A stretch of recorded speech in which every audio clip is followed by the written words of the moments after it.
General science. सबसे पहला question है, किसी पदार्थ की प्रतिरोधकता इनमें से किस कारक पर निर्भर करती है? अच्छा, प्रतिरोधकता क्या होता है? प्रतिरोधकता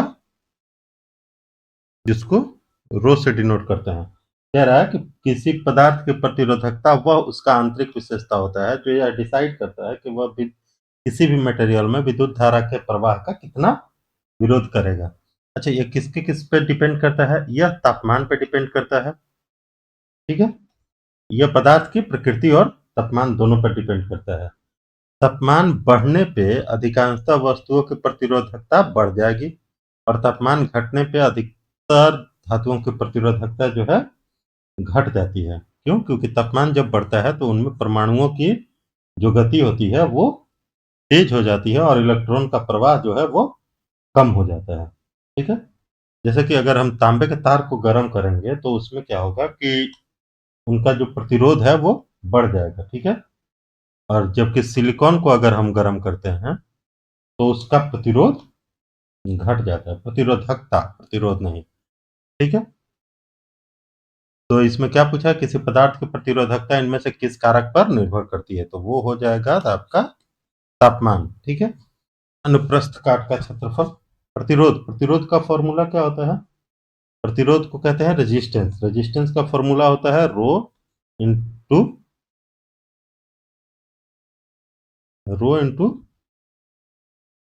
एल बाई ए। ठीक है, जहां पे एल क्या है, आर क्या है, रेजिस्टेंस यानी कि प्रतिरोध, और रो मतलब वो प्रतिरोधकता होता है, रेजिस्टिविटी।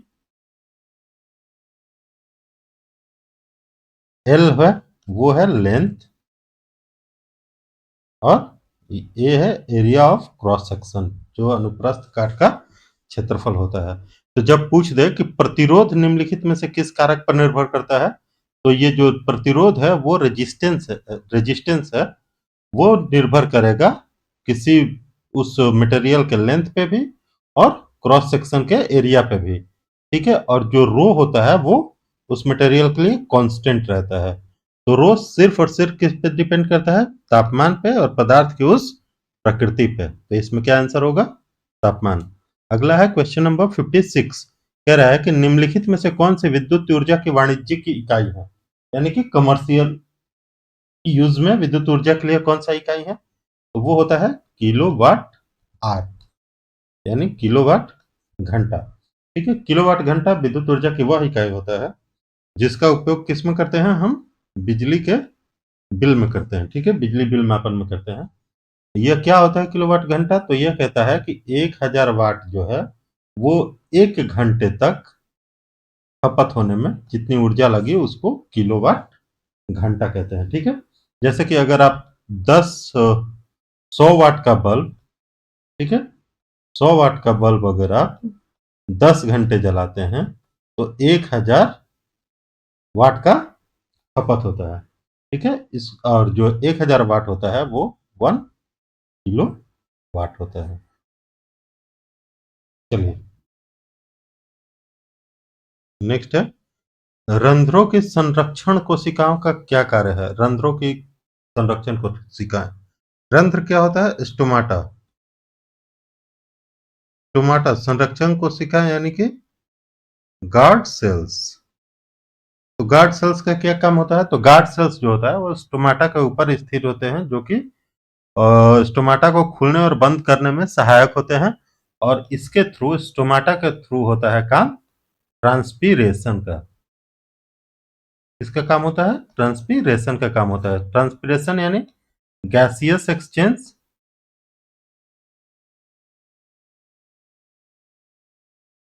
और वाटर का। ठीक है, तो ये होगा, तो गार्ड सेल्स का क्या काम है? ट्रांसपीरेशन। चलिए, अगला है, अच्छा, भोजन का परिवहन किससे द्वारा होता है? भोजन का परिवहन होता है फाइलम के द्वारा। फाइलम के द्वारा भोजन का परिवहन, sorry sorry sorry sorry, phloem के द्वारा।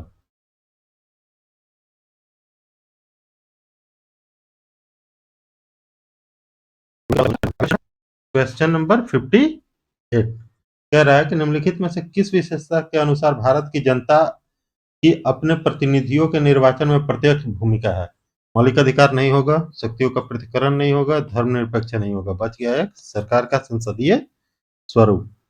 अगला है कि कार के रियर व्यू दर्पण में प्रयुक्त एक उत्तल दर्पण की फोकस दूरी 2 मीटर है। यदि कोई बस दर्पण से 3 मीटर दूरी पे है तो उसका प्रतिबिंब कहाँ बनेगा? अच्छा, उत्तल दर्पण और अवतल दर्पण। क्या होता है कि एक दर्पण जो होता है वो खोखले गोले का पार्ट होता है, ठीक है?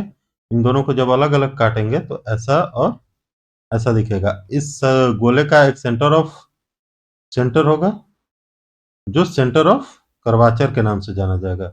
इधर में इसका सेंटर ऑफ कर्वाचर के आधे पे फोकस होगा और इधर में भी आधे पे फोकस होगा, ठीक है? ये पोल होगा और ये पोल होगा, ठीक है?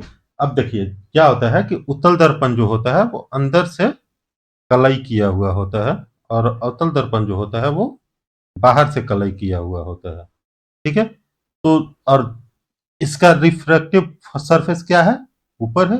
इसका रिफ्रैक्टिव सरफेस क्या है? ये नीचे वाला है।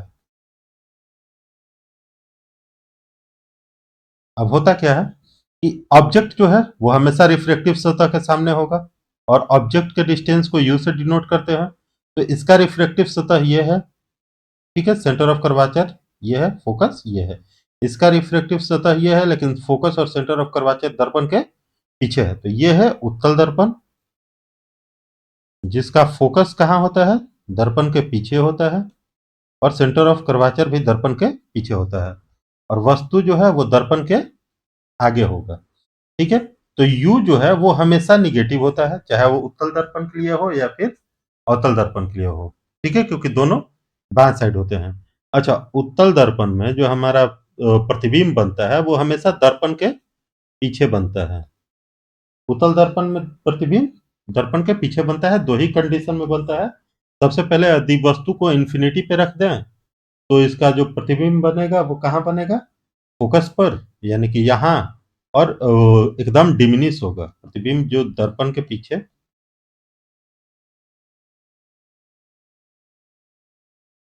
अत्यंत छोटा यानी बिंदु बराबर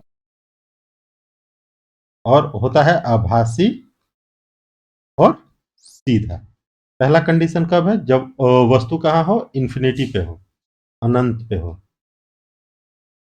अच्छा, दूसरा कंडीशन उत्तल दर्पण का क्या है? वस्तु अनंत और पोल के बीच में हो, ठीक है? और जब अनंत और पोल के बीच में होगा तो इसका जो बनेगा फिगर वो ये पोल है और ये फोकस है, इसके बीच में बनेगा, ठीक है?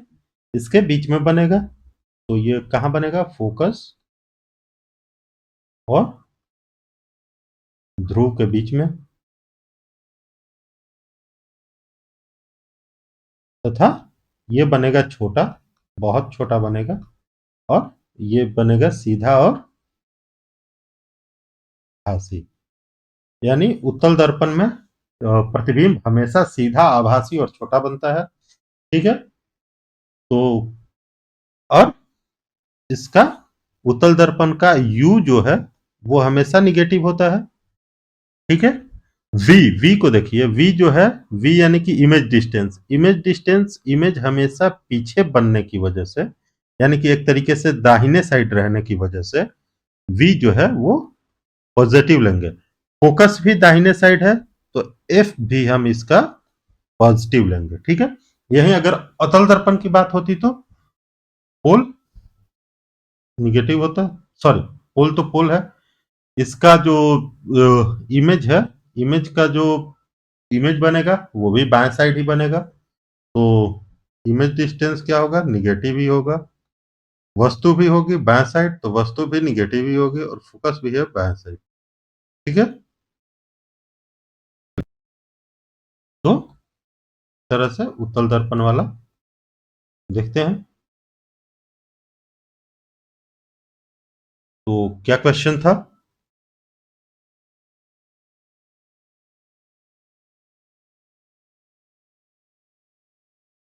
ठीक है, तो अवतल दर्पण की ऑब्जेक्ट डिस्टेंस भी निगेटिव होगा। इमेज डिपेंड करेगा, निगेटिव और पॉजिटिव दोनों हो सकता है। और फोकस जो है वो हमेशा निगेटिव होगा। किसका? अवतल दर्पण का। आइए क्वेश्चन देखते हैं।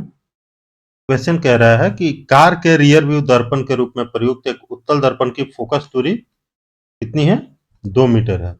अच्छा, फोकस उत्तल दर्पण की कहाँ होती है? दाहिने साइड होती है, इसीलिए पॉजिटिव लेंगे। ऑब्जेक्ट डिस्टेंस, अच्छा 3 मीटर है। ऑब्जेक्ट डिस्टेंस कितना है? 3 मीटर है, जो कि निगेटिव लेंगे क्योंकि ऑब्जेक्ट हमेशा बाएं साइड होता है, चाहे वो उत्तल दर्पण हो या अवतल दर्पण हो। ठीक है, प्रतिबिंब यानी कि v हमको ज्ञात करना है। फॉर्मूला क्या होता है? 1 by focus is equal to 1 by object distance plus 1 by image distance. 1 by v is equal to 1 by f, 1 by u plus 1 by f। 1 by f is equal to 1 by u plus 1 by v। चलिए, f 1/2 is equal to u कितना है? 1/3 minus में हो जाएगा plus 1 by v। v क्या हो जाएगा? इसको पूरा उठा के इधर ला दें, 1/2 plus 1/3 is equal to 1 by v। LCM कितना हो जाएगा? 5/6। अगर इसको सॉल्व करेंगे तो इतना आएगा। ठीक है, तो v कितना आ जाएगा? 6/5 यानी 1.2 मीटर। अच्छा, ये पॉजिटिव आया है।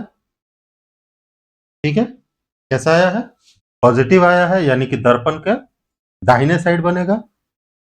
पॉजिटिव आएगा तो दर्पण के पीछे बनेगा, तो दर्पण के सामने तो नहीं बनेगा, ये गलत है, ये गलत है। दर्पण के पीछे बन सकता है, पीछे बन सकता है। और कितना मीटर? 1.2 मीटर की दूरी पर। ऑप्शन बी सही है। अगला है क्वेश्चन नंबर 61। कह रहा है कि शीत ऋतु में अंत उष्णकटिबंधीय अभिसरण क्षेत्र इंटरट्रॉपिकल कन्वर्जेंस जोन की दिशा क्या होती है? शीत ऋतु में इंटरट्रॉपिकल कन्वर्जेंस जोन की दिशा जो है वो दक्षिण की ओर होती है। चलिए, क्या होता है inter tropical convergence zone? IT C Z. इसकी जो दिशा होती है वो गर्मी में जो है उत्तर की ओर होती है और दक्षिण की ओर होती है ठंडी में। ठीक है, तो इसका ऑप्शन हो जाएगा डी। ठीक है, अच्छा क्या है अंतर उष्णकटिबंधीय अभिसरण क्षेत्र? ये होता है जहां उत्तरी और दक्षिणी गोलार्ध की विंड एयर, ठीक है, ट्रेड विंड जिसको बोलते हैं, ट्रेड विंड जहां मिलती हैं उसको ही आईटी सीज जेड कहते हैं। अच्छा, इसको एक और नाम से जानते हैं, क्या? डोल्ट्रम्स। इसको डोल्ट्रम्स नाम से भी जाना जाता है। ठीक है, अगला है क्वेश्चन नंबर 62। कह रहा है कि भारत में पंचायती राज्य संस्थानों की स्थापना भारतीय संविधान के किस अनुच्छेद के तहत की गई है?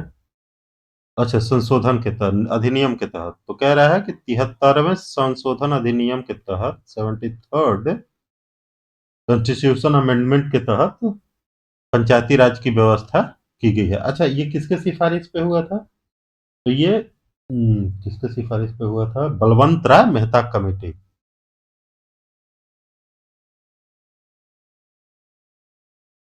ठीक है, यह बलवंत राय मेहता समिति की सिफारिशों पर आधारित है।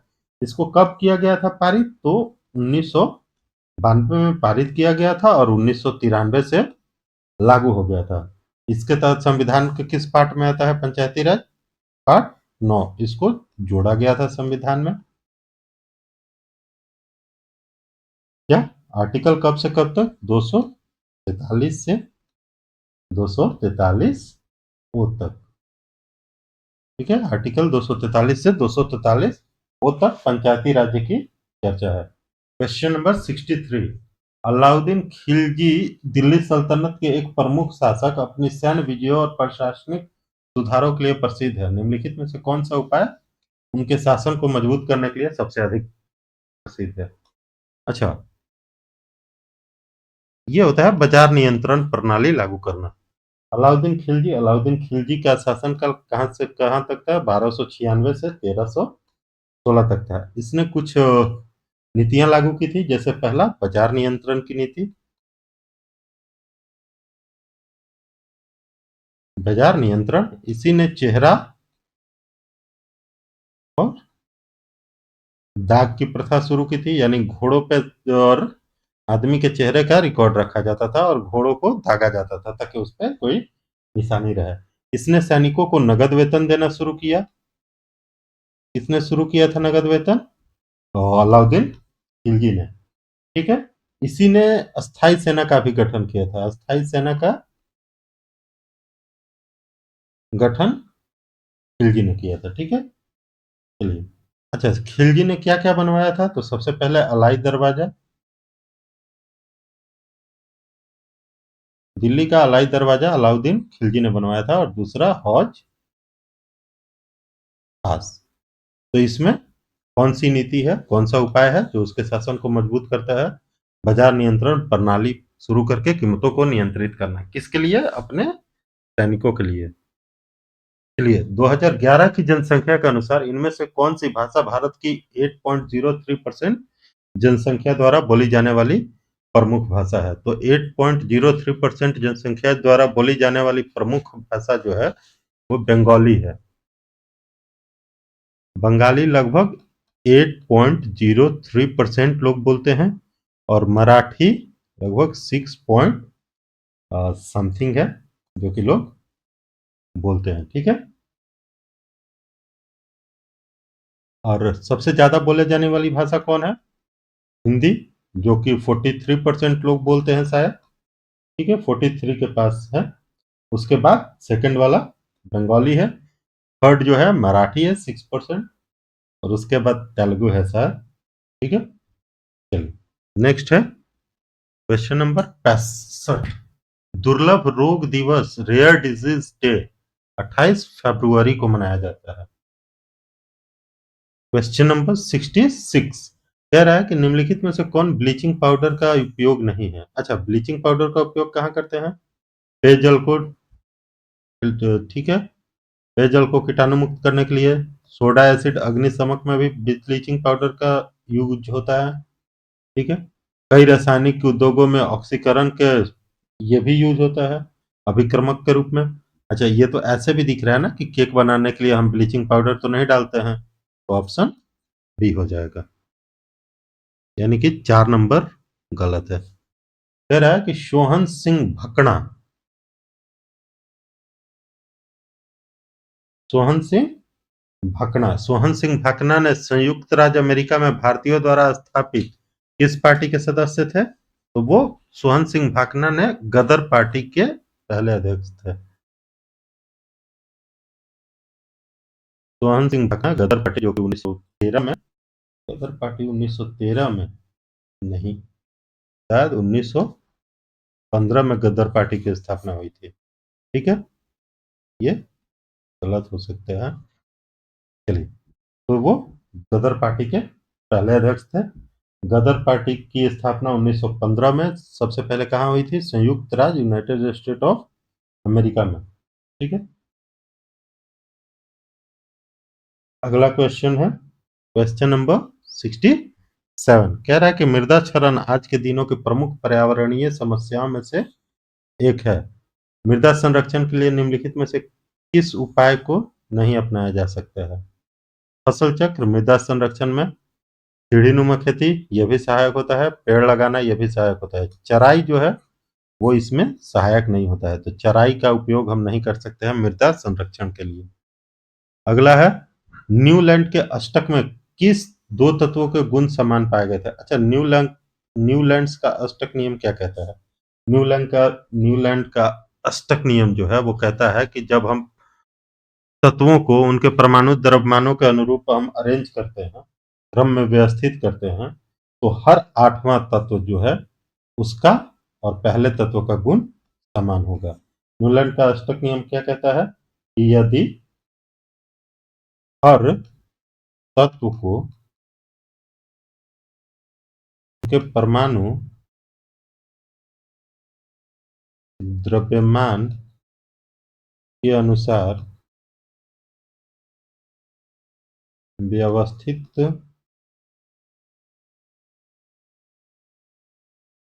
करते हैं तो हर 8वां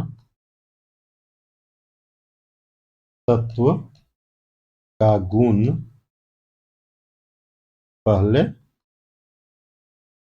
जैसा होगा।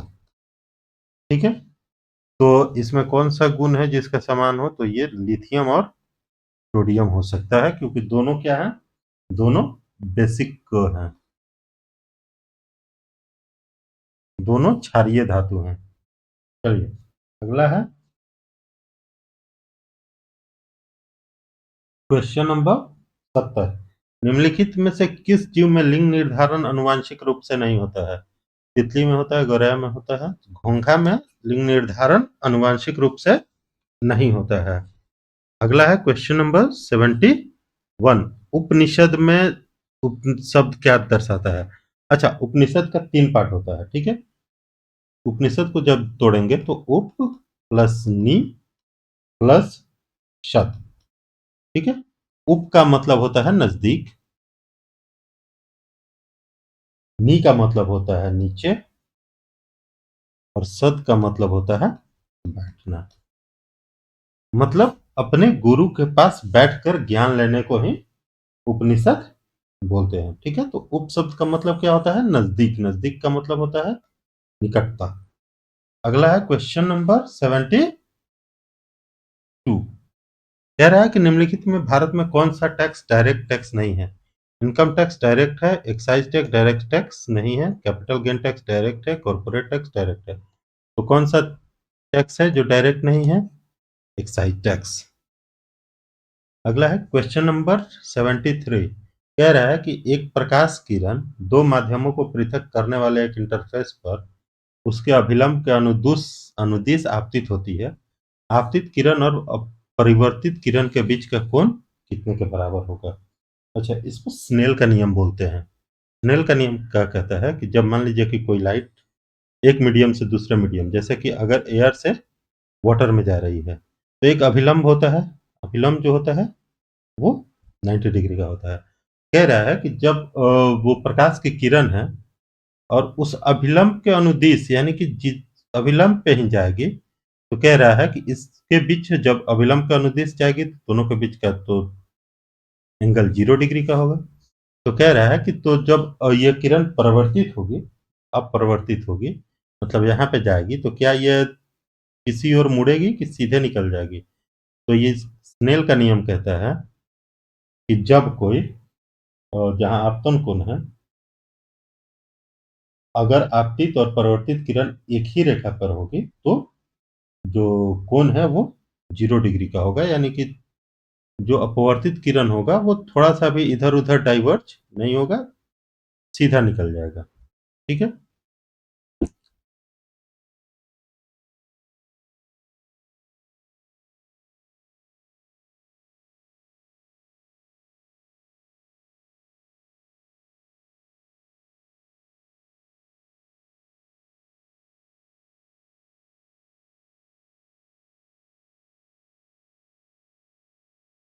क्वेश्चन नंबर 73 कह रहा है कि जब एक प्रकाश किरण दो माध्यमों को पृथक करने वाले एक इंटरफेस पर उसके अभिलंब के अनुदिश आपतित होती है, आपतित किरण और अपवर्तित किरण के बीच का कोण क्या होगा?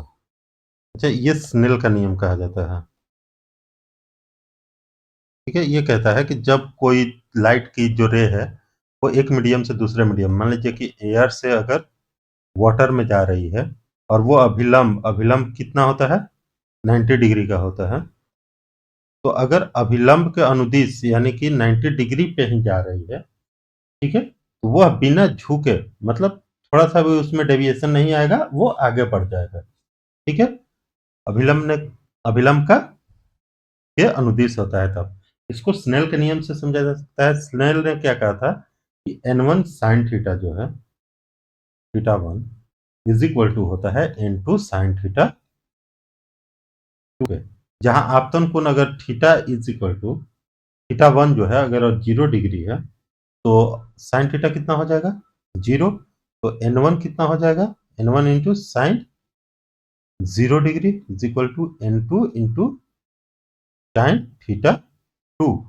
अच्छा, तो n1 जो भी हो, साइन थीटा अगर साइन 0 डिग्री का वैल्यू 0 होता है, तो N1 कुछ भी होगा तो वो टोटल 0 हो जाएगा।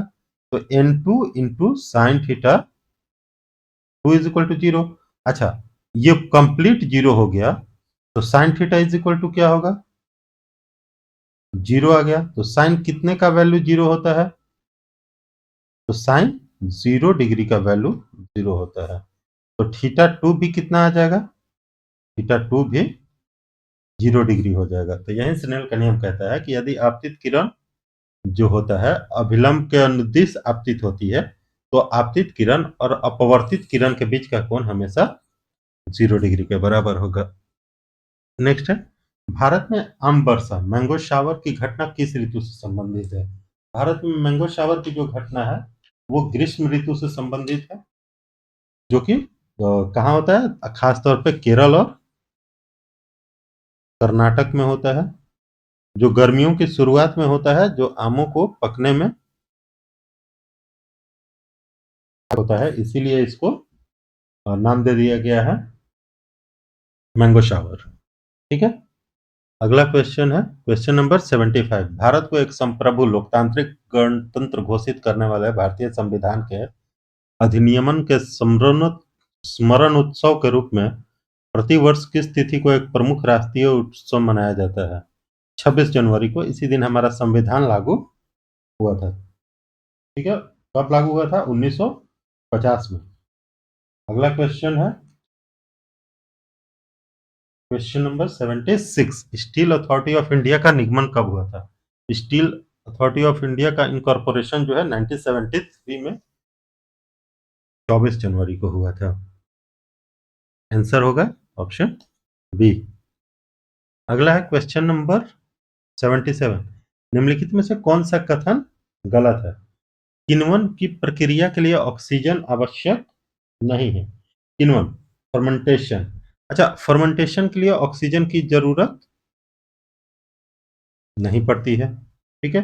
दूसरा है, श्वसन के प्रथम चरण में पायरुविक एसिड का निर्माण होता है।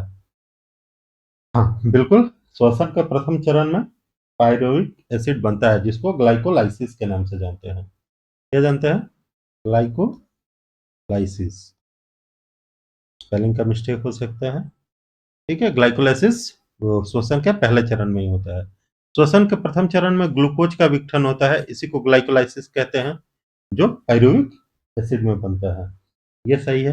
अगला है, माइटोकॉन्ड्रिया में ऑक्सीजन की सहायता से एसिटिक अम्ल का विघटन होता है। नहीं, ये होता है पायरुविक एसिड का।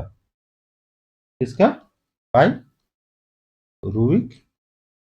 एसिड का।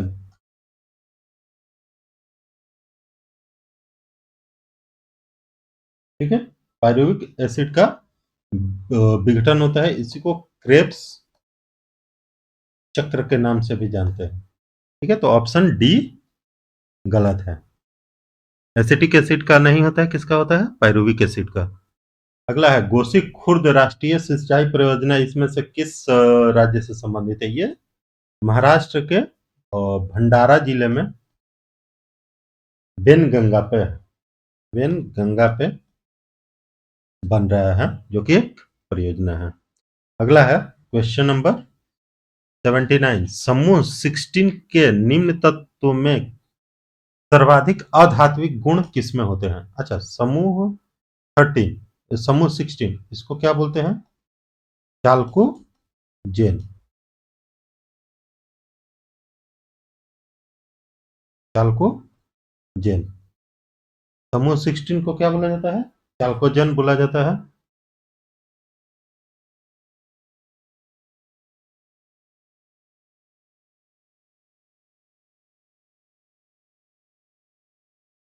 समूह 16 को चाल्कोजेन के नाम से जाना जाता है। इसमें कौन कौन से है? तो इसमें आता है ऑक्सीजन। ऑक्सीजन के बाद आता है सल्फर। सल्फर के बाद आता है सेलेनियम। सेलेनियम के बाद आता है टेलुरियम। टेलुरियम के बाद आता है पोलोनियम। ठीक है। इन सब कहता है कि इन सब का जो है केमिकल प्रॉपर्टीज यानी कि रासायनिक गुण समान होता है। ठीक है। ये सबके साथ ऑक्साइड बनाते हैं। ठीक है। जैसे जैसे हम ऊपर से नीचे की ओर जाते हैं तो हमको धात्विक गुण मिलता है। और जैसे-जैसे नीचे से ऊपर की ओर जाते हैं तो अधात्विक गुण मिलता है। ये सीरीज में नहीं है, ये बस ऐसे ही है। ऑक्सीजन, सल्फर, सेलेनियम, टेलुरियम और पोलोनियम, ठीक है? तो इसमें जो सल्फर है वो सबसे ज़्यादा आध्यात्मिक गुण वाला होता है। चलिए, क्वेश्चन नंबर 80। निम्नलिखित में से कौन-सी मानव कोशिका अपने आकार को बदलने की क्षमता रखती है? यकृत कोशिका? नहीं। और डब्ल्यूबीसी, इसको ल्यूकोसाइट्स कहते हैं ना? ल्यूकोसाइट्स अपने आकार को बदल सकती हैं, इनको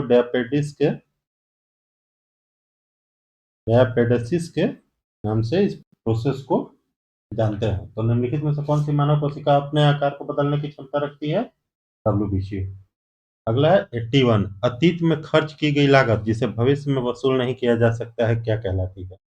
अतीत में खर्च की गई लागत जो भविष्य में वसूल ना किया जाता हो, संक कॉस्ट कहलाती है। ठीक है? जैसे कि मान लीजिए कि किसी परियोजना के लिए आपने एक मशीन खरीदा और उस मशीन की जो स्थिति है वो डैमेज हो गई, जिसको अब रिकवर नहीं किया जा सकता है, तो यह लागत डूबी होती है, विफल लागत यानी कि शंक कॉस्ट में आ जाएगा। अगला है क्वेश्चन नंबर 82। यदि हम इसमें अमोनिया का विलयन मिलाते हैं तो एक सफेद पार्टिसिपेट बनेगा। अच्छा, तो अगर हम एल्यूमिनियम क्लोराइड में अमोनिया यानी कि मिलाते हैं तो बनता है aluminium hydroxide plus ammonium chloride. ये एल्यूमिनियम हाइड्रोक्साइड जो है ये व्हाइट प्रेसिपिटेट है, तो ये होगा एल्यूमिनियम क्लोराइड यानी कि ऑप्शन नंबर ए। अगला क्वेश्चन है क्वेश्चन नंबर 83। नर्मदा बचाओ आंदोलन की शुरुआत सरदार सरोवर बांध की ऊंचाई बढ़ाने के खिलाफ विरोध में हुई थी। बांध के निर्माण की कुछ हानियों का उल्लेख नीचे किया गया है, इनमें से कौन बांध निर्माण का एक लाभ है? पहला, बांध निर्माण का लाभ नहीं है। जनता का धन दूसरा भी नहीं है। ये सिंचाई और विद्युत उत्पादन में सहायक होते हैं। बांध बनता है तो सिंचाई और विद्युत उत्पादन, जल विद्युत उत्पादन बहुत ज्यादा बढ़ जाता है। ये भी नहीं है, यानी कि ऑप्शन सी। अगला है क्वेश्चन नंबर डी। कह रहा है कि चुंबकीय क्षेत्र के लंबवत स्थित कुंडली की गति के कारण उसमें प्रेरित धारा की दिशा निर्धारित करने के लिए इनमें से किस नियम का उपयोग किया जाता है? तो कौन सा नियम उपयोग होता है? फ्लेमिंग का दायां हाथ का नियम। ठीक है, अगला है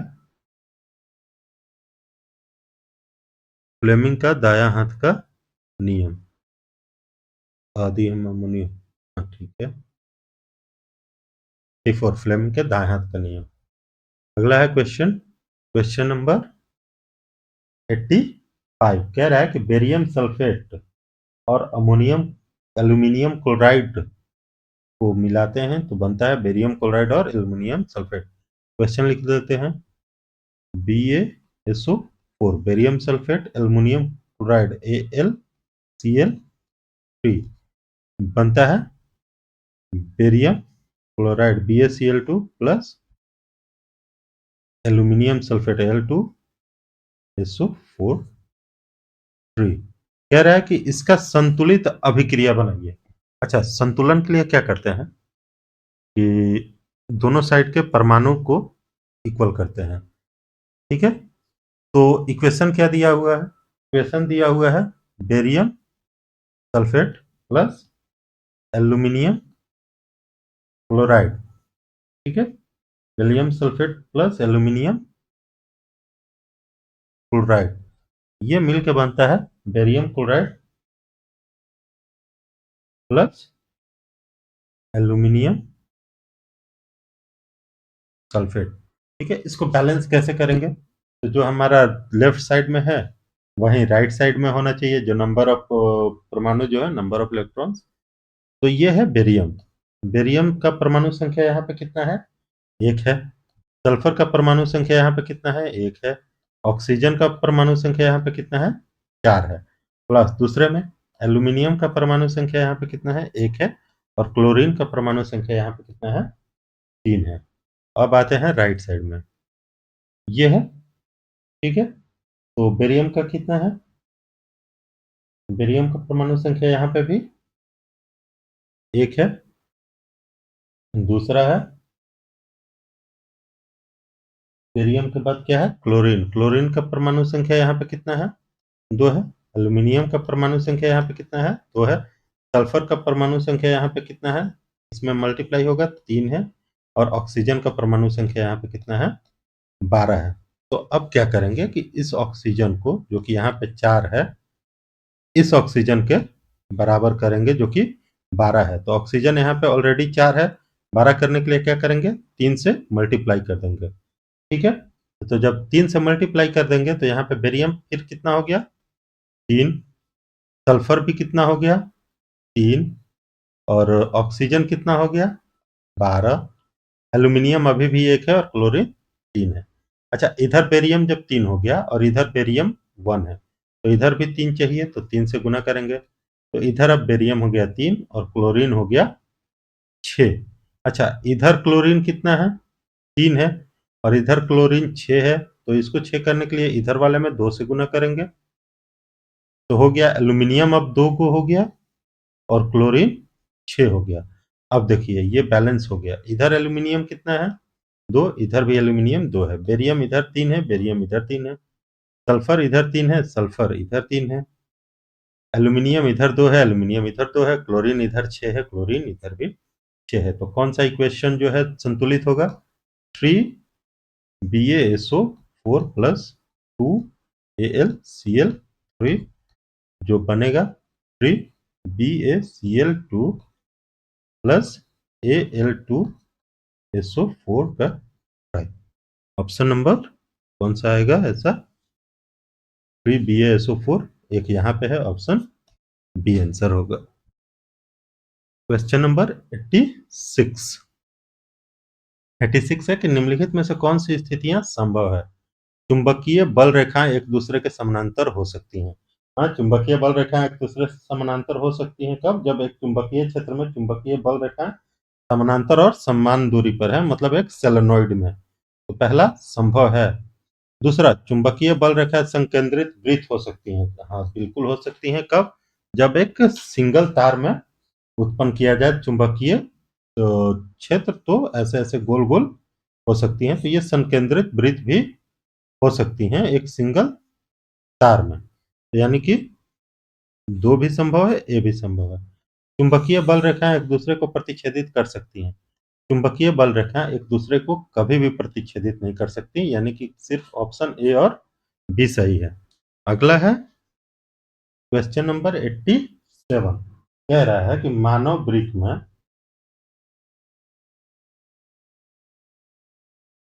वृक्काणु नेफ्रॉन के नलिकानुमा भाग के द्वारा प्रारंभिक निस्संदन यानी निस्यान यानी फिल्ट्रेशन में से इनमें से किन पदार्थों का चयनात्मक पुनः अवशोषण कर लिया जाता है। तो क्या होता है कि नेफ्रॉन के द्वारा, नेफ्रॉन नेफ्रॉन जो है वो किडनी का पार्ट है।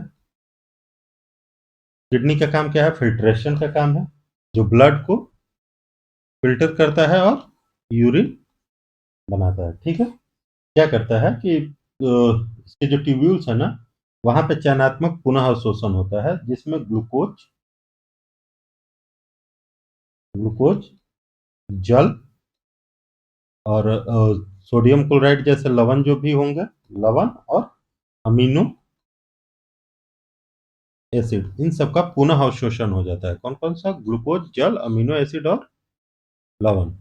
यहाँ पे प्रोटीन है, ग्लूकोज, जल, लवण और अमीनो एसिड, यानी ऑप्शन सी, ठीक है।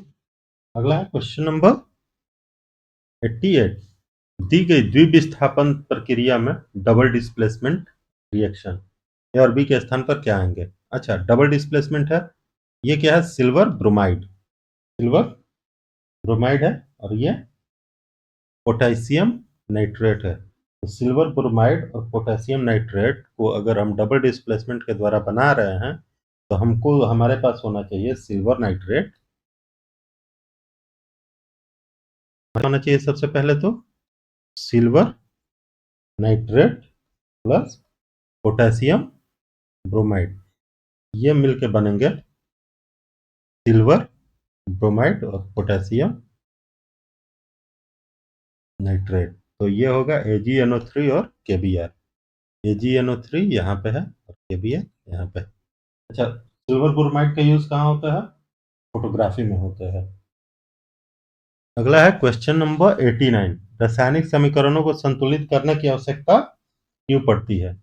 अच्छा, रासायनिक समीकरणों को संतुलित करने की आवश्यकता इसलिए पड़ती है क्योंकि द्रव्यमान संरक्षण अधिनियम के अनुसार अभिक्रिया में जब रिएक्शन होता है, केमिकल रिएक्शन, तो जो द्रव्यमान है वो कभी भी ना नष्ट हो सकता है ना निर्माण हो सकता है। तो इसका कौन सा आंसर सही होगा? Option B. ठीक है। अगला है क्वेश्चन नंबर 90। गहरे समुद्र में पानी का रंग नीला किसके कारण दिखाई देता है? गहरे समुद्र में पानी का रंग नीला किसके कारण दिखाई देता है? ये जो होता है स्कैटरिंग ऑफ लाइट, यानी कि प्रकाश के प्रकीर्णन के कारण। ठीक है। अगला है क्वेश्चन नंबर 98। निम्न धातुओं को अभिक्रियाशीलता के अनुसार अवरोही क्रम में, अवरोही यानी घटते क्रम में, तो सबसे कम सबसे ज्यादा अभिक्रियाशील है पोटेशियम। ठीक है। पानी के साथ बहुत तेजी से अभिक्रिया करते हैं। सबसे पहले पोटेशियम, फिर सोडियम। पोटेशियम सोडियम, सोडियम के बाद आ जाता है आपका जिंक Zn। जिंक के बाद आ जाएगा आपका कॉपर यानी कि Cu। कॉपर के बाद आ जाएगा आपका मर्क्यूरी Hg। Hg के बाद आ जाएगा सिल्वर Ag। कौन सा है? पोटेशियम सोडियम जिंक, ये नहीं है। पोटेशियम जिंक कॉपर, ये ऑप्शन सी। क्या? हाँ, ऑप्शन नंबर सी सही होगा। अगला है किसी एक छात्र किसी गोलीय दर्पण का उपयोग करके एक कागज पर सूर्य का एक स्पष्ट प्रतिबिंब फोकस करता है। कुछ समय बाद वह जलने लगता है। तो दर्पण के बारे में इनमें से कौन सा कथन सही है? वह अवतल गोलीय दर्पण है, पहला सही होगा। क्यों? क्योंकि अवतल गोलीय दर्पण जो है वो सूर्य की किरणों को एक जगह यानी कि फोकस पे इकट्ठा कर सकती है, कन्वर्जेंस कर सकती है। कन्वर्जेंस किसको बोलते हैं? अवतल गोलीय दर्पण को ही कन्वर्जेंस मिरर भी बोलते हैं। ठीक है। दूसरा है अवतल दर्पण की फोकस दूरी धनात्मक होती है। अच्छा, अवतल दर्पण जो है वो पॉलिश्ड होता है इधर बाहर से। अवतल दर्पण जब बाहर से पॉलिश होता है तो इसका फोकस जो है वो बाएं साइड होता है और सेंटर ऑफ कर्वाचर भी बाएं साइड होता है। और जब फोकस बाएं साइड होगा तो जो भी चीजें बाएं साइड होगी वो हमेशा निगेटिव होंगी। तो फोकस दूरी धनात्मक नहीं हो सकता है, गलत है। तीसरा यह है अभिसारी दर्पण है। हाँ, ये कन्वर्जेंस मिरर है। तो ऑप्शन ए और सी दोनों सही है। अगला है क्वेश्चन, अगला है करंट अफेयर्स। करंट अफेयर्स जो कि वर्तमान परिदृश्य से लिए गए हैं। सबसे पहले 2024 में खगोलीय विज्ञान एवं खगोल भौतिकी के अंतर्राष्ट्रीय ओलंपियाड में भारत ने कितने प्रतिभागियों ने पदक जीता? टोटल 5 ने जीता है, जिसमें 4 गोल्ड और 1 सिल्वर था। अगला है राष्ट्रीय खेल पुरस्कार 2024 में, जो कि जनवरी 2025 में घोषित मेजर ध्यानचंद खेल रत्न पुरस्कार किसको दिया गया? ये 4 लोगों को दिया गया था। पहला है हरमनप्रीत सिंह, दूसरे हैं प्रवीण कुमार,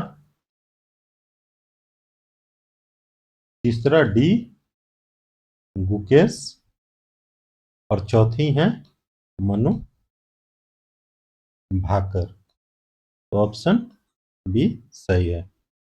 अगला है 95। किस शहर को 2025 में विश्व पैरा एथलेटिक चैंपियनशिप की मेजबानी के लिए चुना गया, जो भारत में पहली बार आयोजित होगा? यह है नई दिल्ली। ठीक है। अगला क्वेश्चन है 22 फरवरी 2025 को भारत के प्रधानमंत्री के प्रधान सचिव के रूप में किसे नियुक्त किया गया, जो पहले भारतीय रिजर्व बैंक के गवर्नर थे? शक्तिकांत दास को। अगला है 2024 में प्रौद्योगिकी प्रगति में उल्लेखित भारत के पहले बहुभाषी बड़े भाषा मॉडल LLM का पहला नाम क्या था? ये होगा, पहल का नाम भारत जेन है। अपना एआई बना रहा है। अगला है 2025 की शुरुआत में सतत वेटलैंड प्रबंधन में योगदान के लिए वेटलैंड वाइज यूज के लिए रामसर पुरस्कार प्राप्त करने वाले पहले भारतीय जयश्री वेंकटेशन हैं। दिसंबर 2024 में टेस्ट क्रिकेट में सबसे तेज 200 विकेट लेने वाले जसप्रीत बुमराह। क्वेश्चन नंबर 100, राष्ट्रीय सुपर कंप्यूटिंग मिशन के तहत 2024 तक भारत की कंप्यूटेशनल शक्ति 32 पेटाफ्लॉप्स तक पहुंच चुकी है।